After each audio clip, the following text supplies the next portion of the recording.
Hello दोस्तों, TET maths YouTube channel में आप सभी का स्वागत। और आज की इस वीडियोस लेक्चर के अंदर आज हम देखने जा रहे हैं पदार्थ क्या होता है। केमिस्ट्री की शुरुआत करने जा रहे हैं। ठीक है, केमिस्ट्री यानी रसायन विज्ञान की शुरुआत करने जा रहे हैं।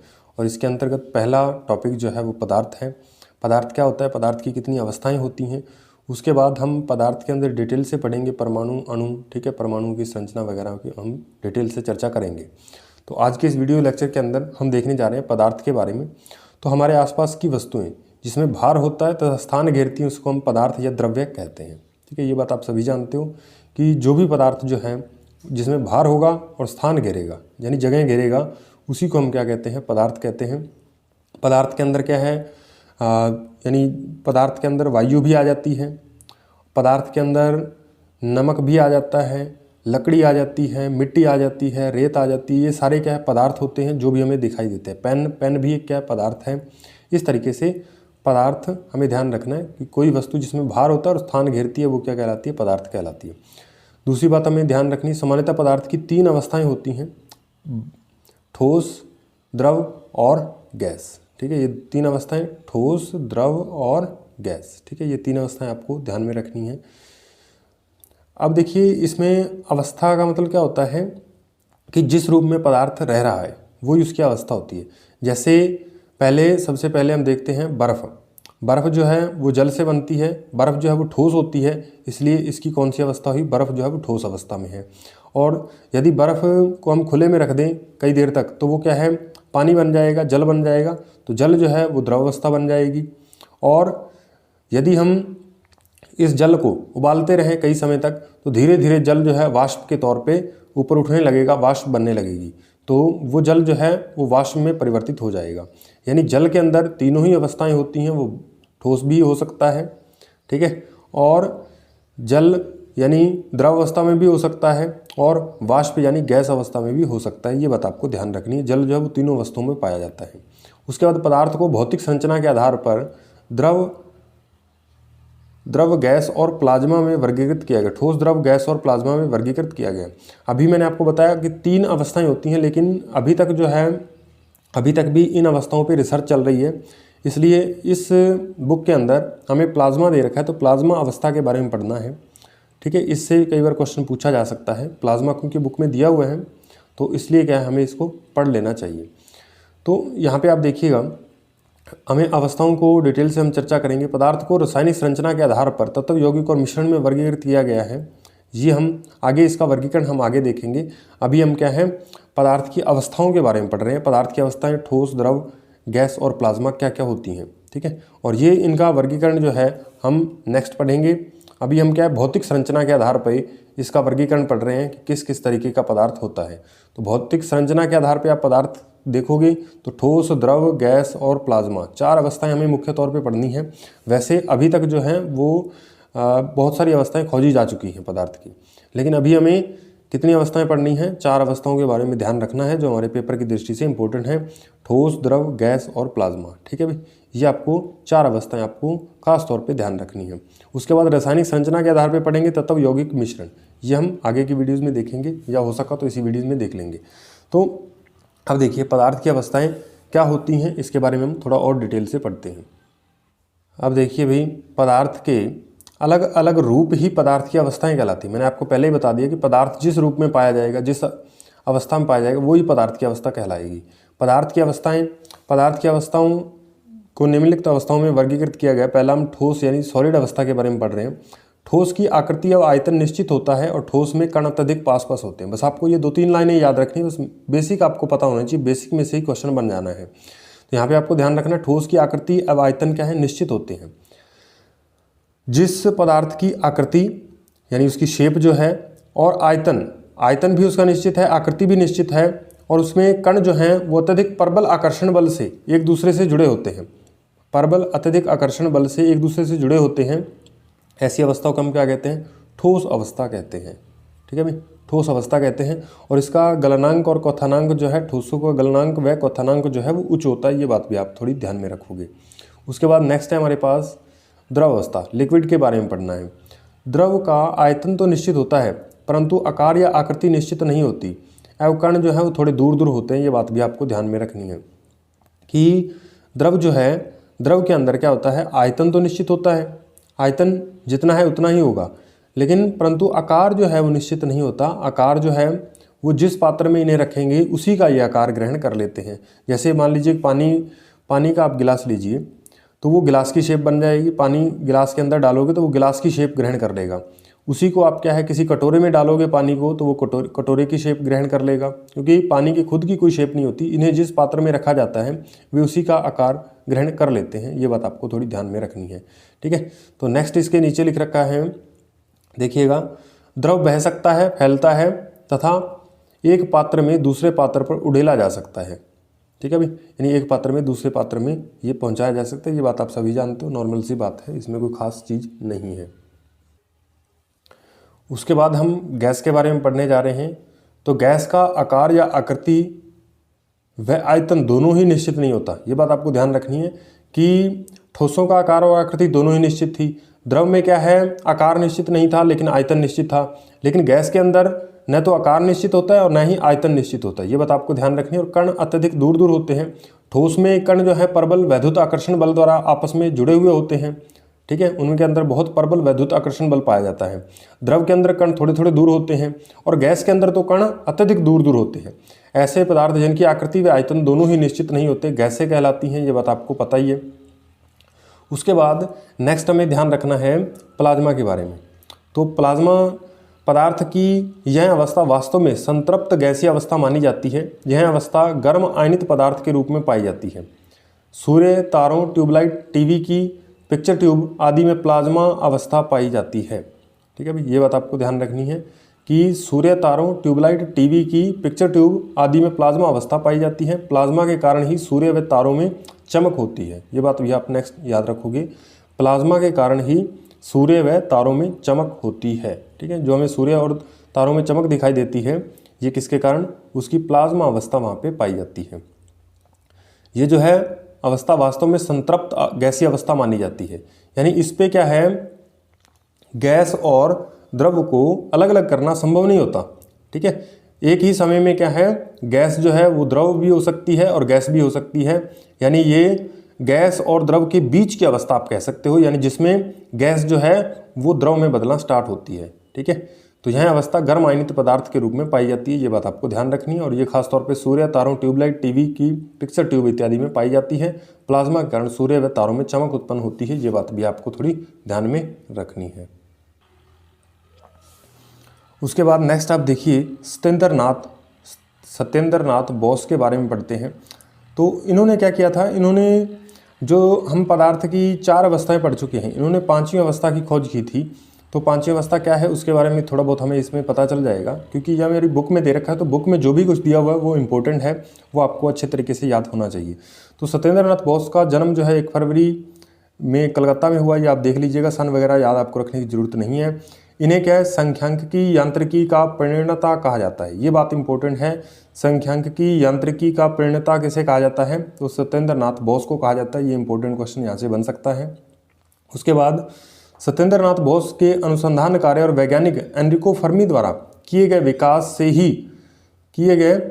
से ही कण भौतिकी के मूल कणों को 2 भागों में विभक्त करना संभव हुआ, ठीक है। इन्होंने एनरिको फर्मी द्वारा किए गए विकास से ही कण भौतिकी के मूल कणों को 2 भागों में विभक्त करना संभव हुआ था।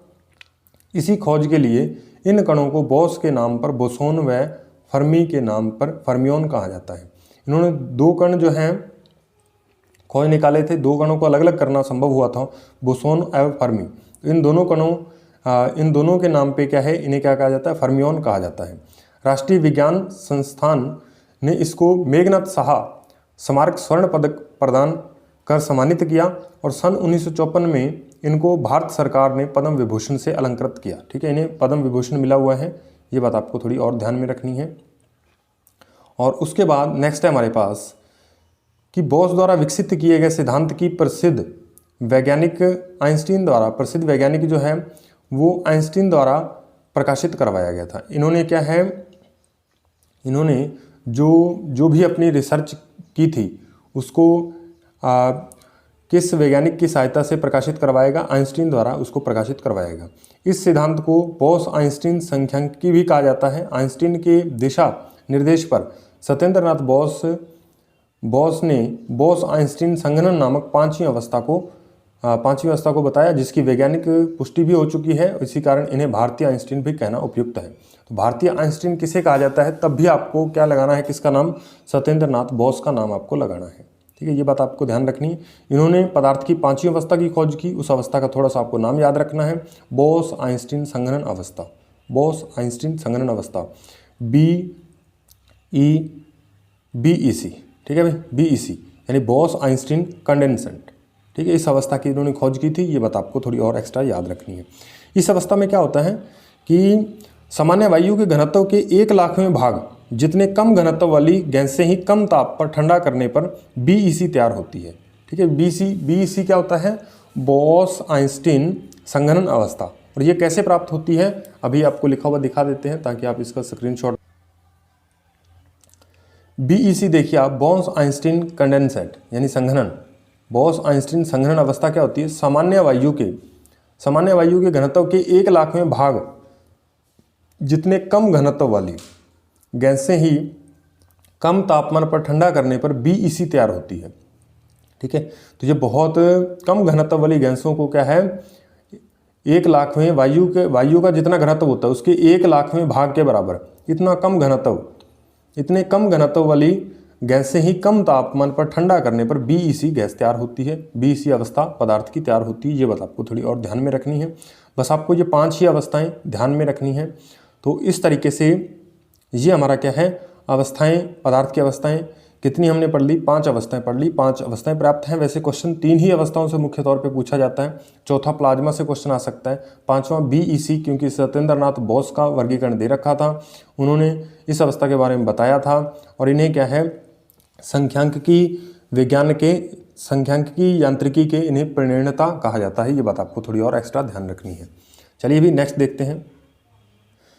चलिए दोस्तों, उसके बाद हम एटम के बारे में पढ़ते हैं, यानी परमाणु के बारे में पढ़ते हैं। परमाणु की खोज किसने की? परमाणु और अणु की संरचना किस तरीके की होती है, इस सभी के बारे में हम डिटेल से चर्चा करेंगे। तो एटम क्या है, परमाणु क्या है, इसके बारे में हम पढ़ते हैं। तो सबसे पहले जब हमारे पास कोई भी पदार्थ होता है उसका सबसे यदि सूक्ष्मतम कण देखें तो वो क्या होता है, किसी पदार्थ का सबसे छोटा कण जिसके अंदर उस पदार्थ के सभी गुण विद्यमान होते हैं उसको हम अणु कहते हैं। और अणु को भी आगे हम तोड़ के देखें तो उसके अंदर अणु जो है वो विभिन्न परमाणुओं से मिलकर के बना होता है। यानी परमाणु जो है वो किसी पदार्थ की सबसे छोटी इकाई है, सबसे छोटी इकाई परमाणु है। ठीक है, तो परमाणु की खोज जो है वो किसने की थी? जॉन डाल्टन ने की थी। परमाणु मॉडल के बारे में भी हम पढ़ेंगे, परमाणु मॉडल किस तरीके से वर्क करता है, परमाणु मॉडल क्या होते हैं। ठीक है, उनके बारे में हम थोड़ा बहुत पढ़ते जाएंगे ताकि वहाँ से भी क्वेश्चन आए तो हम आसानी से कर रहे हों। तो परमाणु की खोज जो है वो किसने की थी? जॉन डाल्टन नामक वैज्ञानिक ने की थी।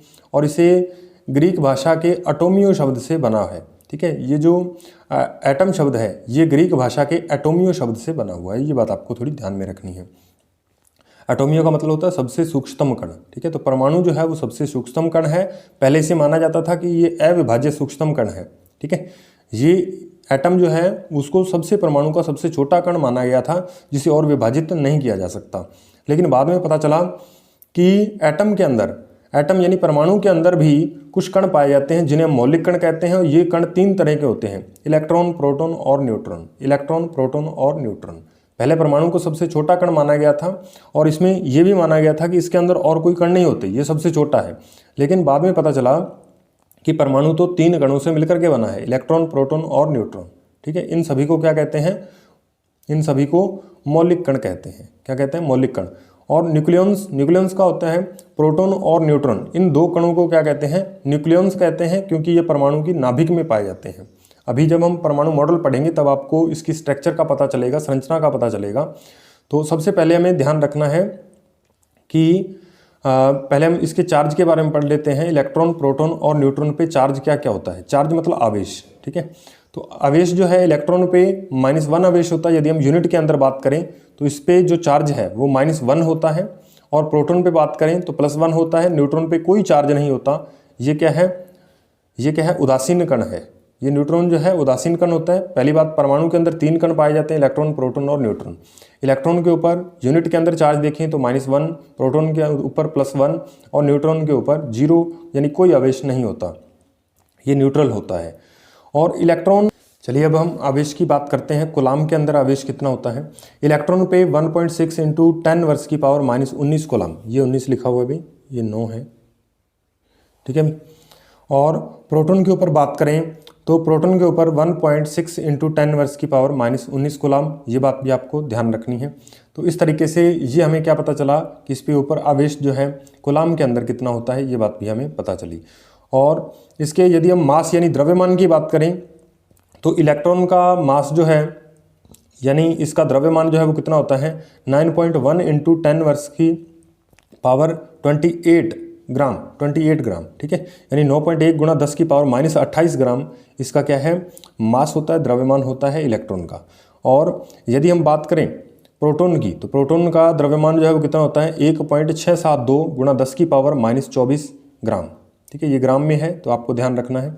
उसके बाद न्यूट्रॉन की हम बात करें तो 1.675 × 10⁻24 ग्राम, ठीक है, ये बात आपको ध्यान रखनी है कि प्रोटॉन और न्यूट्रॉन में आपसे पूछे कि कौन ज़्यादा भारी है तो आप बताओगे कि ये जो है वो थोड़ा सा न्यूट्रॉन जो है वो ज़्यादा भारी होता है, ये बात आपको ध्यान रखनी है, ठीक है भाई। और यदि आपसे पूछे प्रोटॉन और न्यूट्रॉन में चार्ज किस पे कितना चार्ज है तो आप बताओगे +1 चार्ज है और न्यूट्रॉन पे 0 है। यदि कूलाम में पूछे तो आप कूलाम में बता देना, ठीक है भाई। इस तरीके से आपको बतानी है। इसकी खोज की बात करें तो इलेक्ट्रॉन की खोज जो है वो जे थॉमसन ने की थी, जे थॉमसन ने इलेक्ट्रॉन की खोज। प्रोटॉन की खोज पूछे तो ई गोल्डस्टीन ने की थी। और न्यूट्रॉन की खोज पूछे तो जेम्स चैडविक ने की थी, ठीक है भाई। यहाँ पे आप किसी 2 की खोज यदि आप याद रख लेते हो, तीसरा अपने आप ही याद हो जाएगी। तो क्योंकि जब हम परमाणु मॉडल पढ़ते हैं तो ये तो चीज़ें आसानी से याद हो जाती हैं।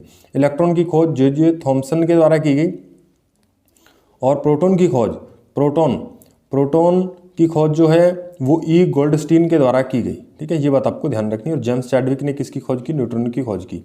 अब यहाँ पे आपको एक बात और ध्यान रखनी कि प्रोटॉन का द्रव्यमान जो है वो इलेक्ट्रॉन के द्रव्यमान का 1837 गुना होता है, 1837 गुना होता है। किसके द्रव्यमान का? इलेक्ट्रॉन के द्रव्यमान का 1837 गुना होता है। किसका द्रव्यमान? प्रोटॉन का द्रव्यमान, ये बात भी आपको ध्यान रखनी है। उसके बाद परमाणु प्रतीकों के बारे में हम बाद में पढ़ेंगे। अभी हमने परमाणु के बारे में पढ़ा और परमाणु में आप देखोगे तो कुछ इस तरीके की परमाणु की संरचना होती है। वैसे परमाणु की संरचना के ऊपर हम डिटेल वीडियो नेक्स्ट लाने वाले हैं, तो घबराइए मत। तो यहाँ पे आपको देखना है कि प्रोटॉन और न्यूट्रॉन इसके नाभिक में पाए जाते हैं। ये जो है परमाणु की नाभिक है, ये आपको सेंटर पॉइंट दिख रहा है, ये पूरी क्या है? परमाणु की नाभिक कहलाती है, परमाणु की नाभिक, ये परमाणु की नाभिक है। तो ये परमाणु की नाभिक है, ये जिसमें प्रोटॉन और न्यूट्रॉन आपको मिल रहा है। और इसके बाहरों और क्या है? वृत्ताकार कक्षाएं पाई जाती हैं, वृत्ताकार कक्षाएं, ठीक है। यहाँ पे मैंने एक बनाई है, एक से ज़्यादा भी हो सकती हैं, 2 3 4 5, ठीक है, कितनी भी हो सकती हैं। और यहाँ पे ये जो ई मैंने लिखा है ये इलेक्ट्रॉन के लिए है। इलेक्ट्रॉन जो है इसके चारों ओर, नाभिक के चारों ओर इस तरीके से वृत्ताकार पथ पर चक्कर लगाता रहता है, ठीक है। और ये जो पहला कोश है इसको के कोश कहते हैं, एल कोश कहते हैं। ये सारी हम नेक्स्ट वीडियो में चर्चा करेंगे। तो अभी हमें इतना याद रखना है कि प्रोटॉन और न्यूट्रॉन, इसको हम क्या कहते हैं? न्यूक्लियॉन्स कहते हैं प्रोटॉन और न्यूट्रॉन को, क्योंकि ये न्यूक्लियस यानी नाभिक में पाए जाते हैं, ठीक है भाई। और परमाणु जो है वो पूर्णतः क्या होता है? विद्युत उदासीन होता है। यानी एक परमाणु के अंदर जितने प्रोटॉन होते हैं उतने ही क्या होते हैं? इलेक्ट्रॉन होते हैं। क्योंकि प्रोटॉन के ऊपर मान लीजिए यदि हम सोडियम की बात करें तो सोडियम में क्या है? 11 प्रोटॉन होते हैं और 11 ही इलेक्ट्रॉन होते हैं। तो इसका मतलब क्या हुआ? एक इलेक्ट्रॉन पे -1 चार्ज है तो 11 पे कितना हो गया? -11। और एक प्रोटॉन पे +1 है तो 11 पे कितना हो गया? +11। तो +11 और -11 कैंसिल होकर के 0, यानी पूरा परमाणु के ऊपर जो कुल आवेश की बात करें तो परमाणु जो है उस पर नेट आवेश जो है वो 0 होता है, यानी परमाणु विद्युत रूप से उदासीन होता है। ये बात आपको ध्यान रखनी है, परमाणु विद्युत उदासीन होते हैं। तो इतनी सी बातें आपको ध्यान रखनी है। अब हम पढ़ते हैं कि अणु जो हैं वो किस तरीके से बनते हैं, और अभी हम परमाणु के बारे में भी देखेंगे। परमाणु एक्चुअल में हमारी बुक में क्या दे रखा है, कक्षा 6 के बुक में परमाणु के बारे में दे रखा है, परमाणु की संरचना के बारे में, तो वहाँ पे हम उसकी संरचना भी देखते हैं। परमाणु के बारे में आपको पहले ही बता चुके हैं कि परमाणु के खोजकर्ता जो हैं वो डाल्टन हैं और प्रत्येक पदार्थ परमाणु से मिलकर बना होता है तथा परमाणु जो है पदार्थ की मूलभूत इकाई है। पहले भी आपको बता चुके हैं ये बात। और ग्रीक दार्शनिक डेमोक्रिटस ने पदार्थ के सूक्ष्म अविभाज्य कण को परमाणु कहा। ठीक है, परमाणु नामकरण किसने किया था? ये डेमोक्रिटस ने किया था। ठीक है भाई, नामकरण की बात आए तो किसने किया था? अविभाज्य कण को परमाणु कहा था। एटम नाम किसने दिया? डेमोक्रिटस। और खोजकर्ता कौन है? डाल्टन है। ये बात आपको ध्यान रखनी है। उसके बाद नेक्स्ट हम देखते हैं कि एटम का मतलब क्या है। ए और इसको मतलब ए बराबर कैन नॉट प्लस टॉम, इन शब्दों से मिलकर के बना है। ए का मतलब होता है कैन नॉट और टॉम का अर्थ होता है कट, यानी एटम बन गया और जिसे विभाजित नहीं किया जा सके, जिसे आगे विभाजित नहीं किया जा सकता, उसी को हम क्या कहते हैं? परमाणु कहते हैं। परमाणु में मुख्य रूप से 3 मूलतः कण होते हैं, बता दिया आपको, प्रोटॉन, इलेक्ट्रॉन और न्यूट्रॉन। ठीक है, उसके बाद परमाणु की संरचना के 2 भाग होते हैं। कौन कौन से? नाभिक आंतरिक भाग कहलाता है और इलेक्ट्रॉनिक कक्ष जो उसके बाहरी वृत्ताकार कक्ष होते हैं वो बाहरी भाग कहलाता है। ठीक है भाई। और आंतरिक भाग में प्रोटॉन और न्यूट्रॉन 2 कण पाए जाते हैं और बाहरी भाग में एक ही कण केवल कौन सा पाया जाता है? आपको पता है, इलेक्ट्रॉन पाया जाता है। ठीक है, परमाणु के केंद्रीय भाग या आंतरिक भाग को नाभिक कहते हैं। इसमें 2 प्रकार के कण पाए जाते हैं। प्रोटॉन यह धनावेशित कण होता है, बता दिया आपको। न्यूट्रॉन यह कण विद्युत उदासीन है क्योंकि इस पर 0 आवेश होता है, कोई आवेश नहीं होता। परमाणु के बाह्यतम भाग में ऋण आवेशित कण पाए जाते हैं जिसे हम इलेक्ट्रॉन कहते हैं। तो ये बात भी आप, और ये जो है नाभिक के चारों ओर इलेक्ट्रॉन जो है निश्चित कक्षाओं में चक्कर लगाते रहते हैं, ये बात भी आपको पता है। परमाणु किसी पदार्थ का वह सूक्ष्मतम कण है, यानी वह सबसे छोटा कण है जो अधिकांशतः स्वतंत्र अवस्था में नहीं रह सकता तथा जिसमें पदार्थ के गुण मौजूद होते हैं, जिसमें पदार्थ के गुण मौजूद रहते हैं। ये बात आपको पता होनी चाहिए। उसके बाद नेक्स्ट हम पढ़ने जा रहे हैं अणु। अणु क्या होता है उसके बारे में हम पढ़ते हैं। उसके बाद अणु के बारे में पढ़ते हैं। अणु क्या होता है? 2 या 2 से अधिक परमाणु मिलकर के अणु बनाते हैं। तो जब 2 या 2 से अधिक परमाणु जो है आपस में मिलकर के, जैसे ये एक हाइड्रोजन के 2 परमाणु हैं, हाइड्रोजन के 2 परमाणु जो है आपस में मिलकर के एक ही अणु बना रहे हैं। ठीक है, हाइड्रोजन का एक अणु बन गया यहाँ पे। ठीक है, तो ये आपको दिख रहा है कि अणु बन रहे हैं। तो इस तरीके से जब परमाणु आपस में मिलकर के 2 या 2 से ज़्यादा परमाणु जब आपस में मिल जाते हैं, जुड़ जाते हैं, तो तब किसका निर्माण होता है? अणु का निर्माण होता है। ये बात आपको ध्यान रखनी है। तो जैसे यहाँ पे हाइड्रोजन का एक अणु का निर्माण आपको यहाँ पे करके बताया गया है। उसके बाद H2O, इसके अंदर क्या है? H के पैरों में 2 लगा हुआ है। तो इसका मतलब क्या है? इसका मतलब ये है कि यहाँ पे हाइड्रोजन के 2 परमाणु और एक ऑक्सीजन का परमाणु, यानी H2O, यानी जल के एक अणु के अंदर 3 परमाणु मिलकर के जल के एक अणु का निर्माण कर रहे हैं। इसमें अंदर 2 हाइड्रोजन के और एक ऑक्सीजन का परमाणु है। ठीक है, उसके बाद नेक्स्ट कि परमाणु जो है वो स्वतंत्र अवस्था में नहीं रह सकता। ठीक है, कुछ एक परमाणुओं को छोड़ करके, लेकिन कुछ ऐसे भी अणु हैं,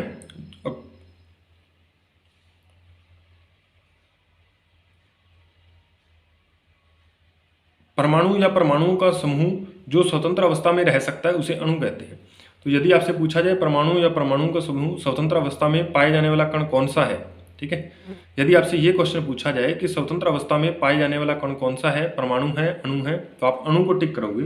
ठीक है, क्योंकि अणु जो है वो स्वतंत्र अवस्था में रह सकता है, परमाणु नहीं रह सकते। हालांकि कुछ परमाणु हैं जो स्वतंत्र अवस्था में रह सकते हैं, वो आपको नेक्स्ट वीडियो में बताएंगे कौन कौन से परमाणु हैं। तो अभी के लिए हमें फिलहाल इतना ही पढ़ना है। तो ये आपको ध्यान रखना। आज हमने केमिस्ट्री की शुरुआत कर दी है, तो नेक्स्ट वीडियो में हम देखेंगे कि किस तरीके से हम तत्व यौगिक मिश्रण को पढ़ते हैं। तो यदि आप हमारे YouTube चैनल पर नए हैं तो आपको बता दें कि हम रीट 2022 के लिए साइकोलॉजी और मैथ्स और साइंस की क्लासेज जो है वो निःशुल्क अपलोड कर रहे हैं। यदि आप हमारे चैनल को आपने सब्सक्राइब नहीं किया तो सब्सक्राइब कर लीजिए, साथ में बेल आइकन को प्रेस कीजिए और साथ में वीडियोज़ को लाइक ज़रूर किया करो, ताकि हमें पता चल जाए कि वीडियो आपको पसंद आ रही है और हम नया कुछ करने की कोशिश करते रहें। ठीक है, तो मिलते हैं नेक्स्ट वीडियो में, तब तक के लिए धन्यवाद।